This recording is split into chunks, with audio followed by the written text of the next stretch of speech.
Determine if the vectors form a basis for R3. So basis means the collection should be linearly independent,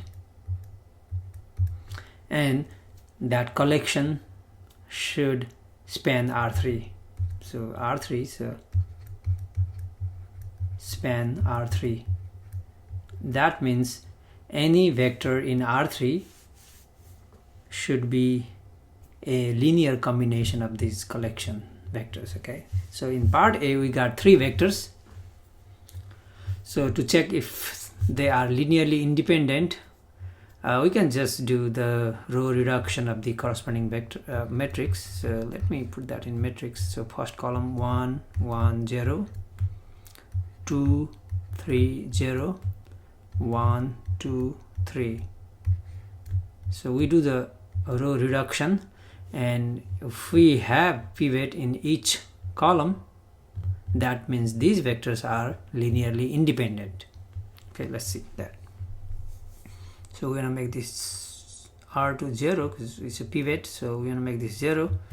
So work on R2, so R2 minus R1.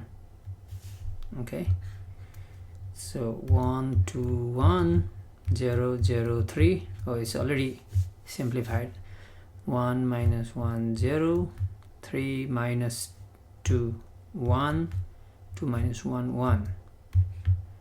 Now if we look at closely, we got pivot here on the first column, pivot here, second column, pivot here, and third column. That means these 3 vectors are linearly independent. At the same time, we can see that there is a pivot in first row, pivot in second row, also pivot in third row. So each row, because there are 3, so each row has a pivot. That means these vectors span R3. If we get any vector in R3, that can be written as a linear combination of these 3 vectors, because we have pivot in each row. Okay, so the answer for this one, if the vectors form a basis, yes. Okay, these 3 vectors are linearly independent. Why? Each column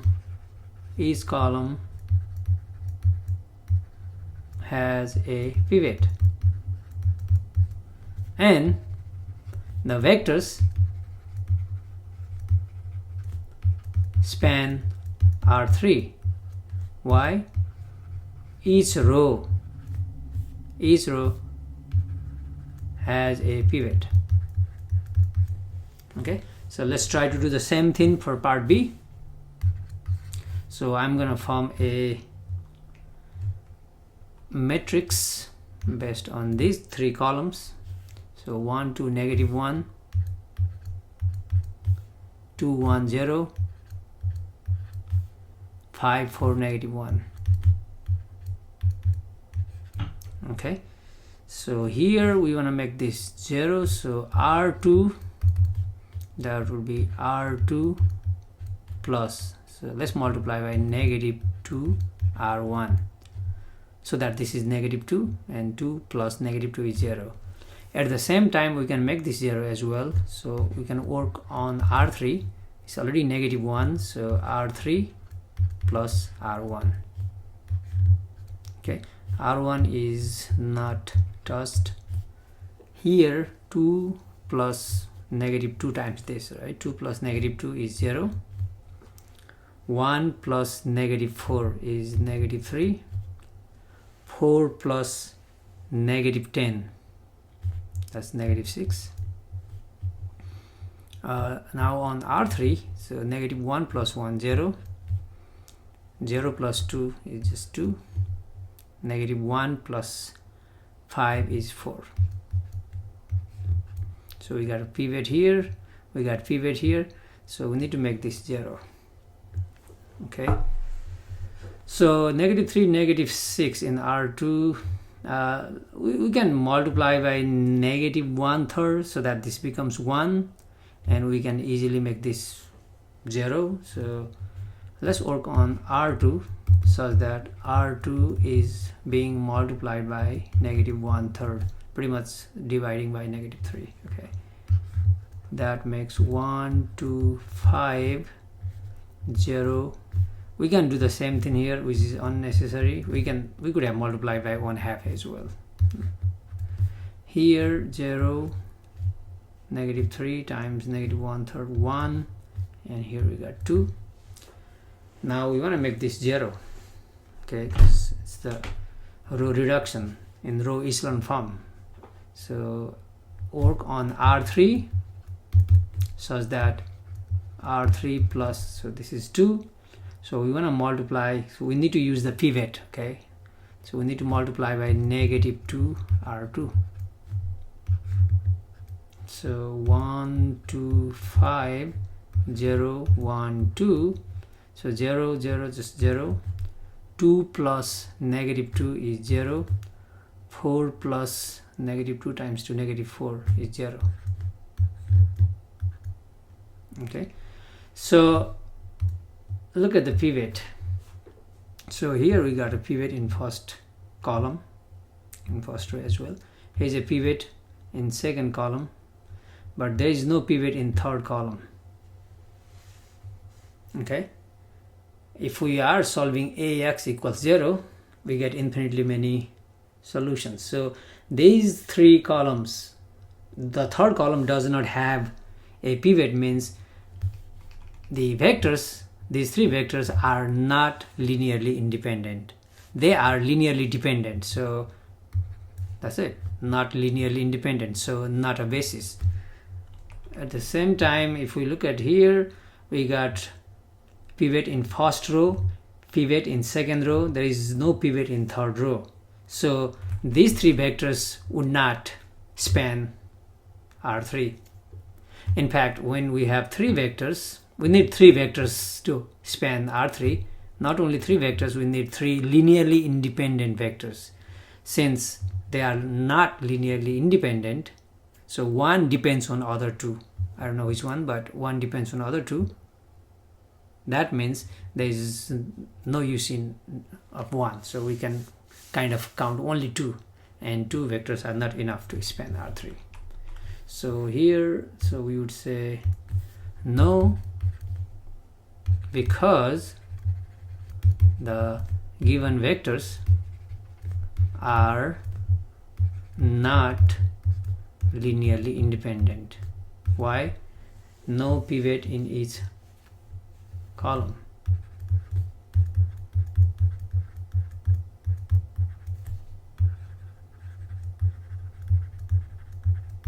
Okay, now let's look at the part C.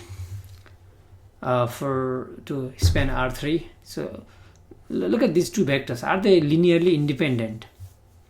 Yes, because I cannot produce one vector by multiplying by a constant to the other vector. Okay, I mean, they are linearly independent. That's good. At least the first part is fine. Now to span R3, we have to have pivot in each of these three rows.